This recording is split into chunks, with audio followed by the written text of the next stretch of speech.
Hey everyone, and welcome to this explainer. Today, we're unpacking a truly foundational concept, the evolution of training.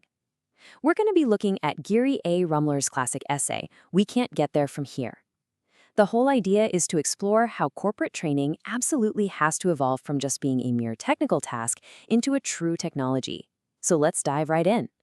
Now tell me if this sounds familiar. We are located in the wrong place. Management just is not training-oriented. We can't get a budget.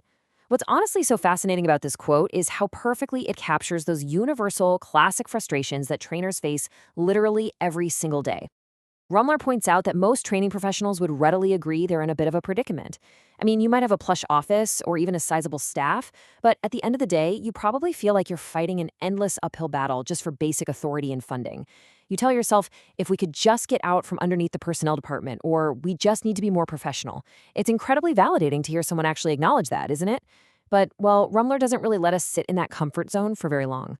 Because here is the harsh reality of how the rest of the management team actually views the training department. It enjoys very, very little genuine support within its own organization.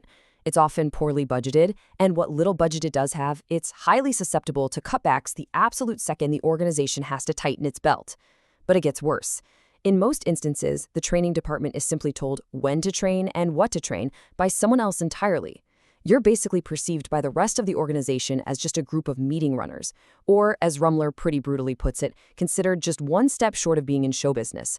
You're asked to wrestle with AV equipment and set up projectors, or you're suddenly handed impossible non-training mandates like, hey, quality is going to hell, do something. This is hardly a viable situation for a function that's supposed to be crucial to the organization, right? So, naturally, nearly everyone agrees that the solution just has to be more money and more authority. But let's pause for a second and ask a really provocative question drawn straight from Rummler's text. What if you had unlimited training funds and total company-wide support? I mean, what would actually be different from the results we see right now? It's a brilliant challenge to our assumptions. We all love to think that if management just magically opened the checkbook, all our organizational problems would vanish overnight. But Rummler seriously questions that supposition. He challenges us to honestly evaluate what we would actually do with all that money if our underlying approach didn't fundamentally change. Think about it.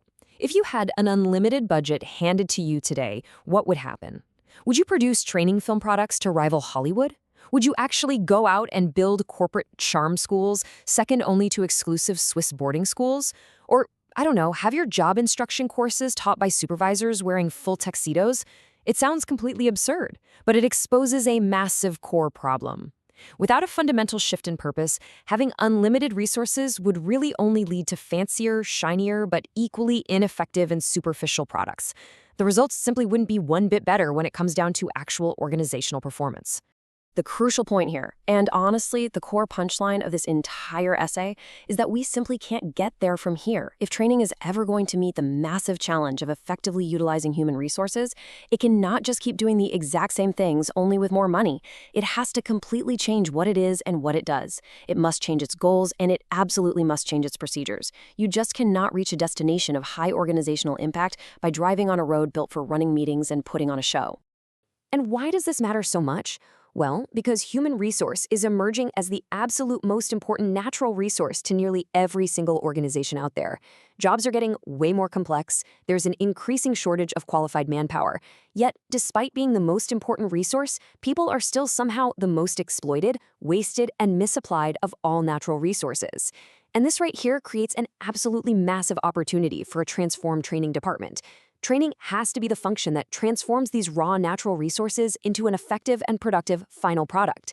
As Rummler states, it will be done no other way. The stakes are simply too high for training to remain stuck in its current rut.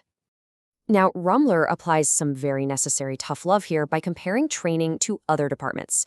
You don't hear the financial controller constantly complaining about not getting a budget.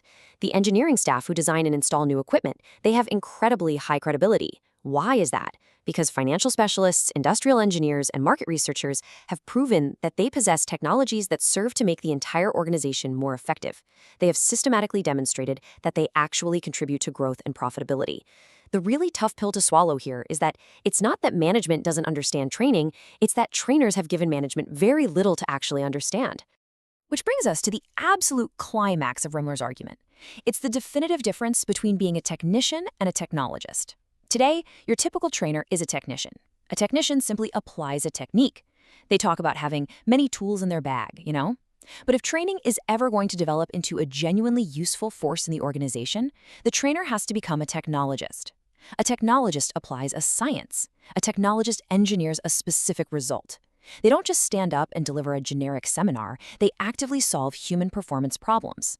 That is the critical difference between merely running a training session and actually engineering a measurable business result. We have to face this stark reality head-on. No organization is going to budget much money for a vice president of training technicians.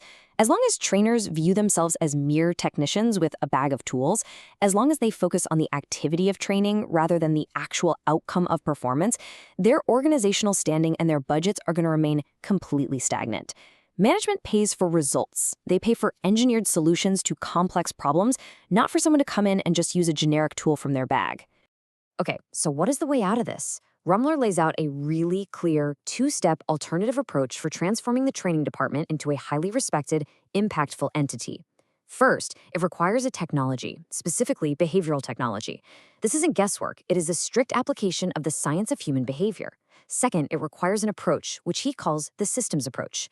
You have to look at the entire ecosystem of the organization, understand the behavioral science behind why people do what they do, and then apply systematic engineering to fix the gaps.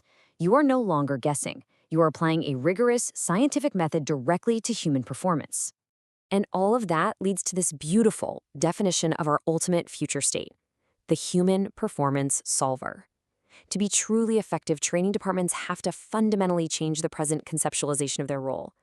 You must shift from the mindset of just delivering training to actively solving human performance problems in order to assist the organization in meeting its goals. When you make that mental shift, you start actually closing performance gaps. You transition your skills from those of a technician to those of a technologist. And when you start solving real, tangible business problems, I can guarantee you securing management's respect and a budget will simply no longer be an issue. Which leaves us with this final, incredibly powerful question to ponder as we wrap things up today. Are you a technician or a technologist? Are you just pulling tools out of a bag hoping to run a good meeting, or are you engineering precise solutions to close actual human performance gaps? It's a question that challenges our entire professional identity. I really hope this deep dive into Rummler's work has sparked your curiosity and inspired you to rethink how you approach your role in your own organization. Thank you so much for joining me in this explainer, and I highly encourage you to keep exploring how to become the exact technologist your organization truly needs.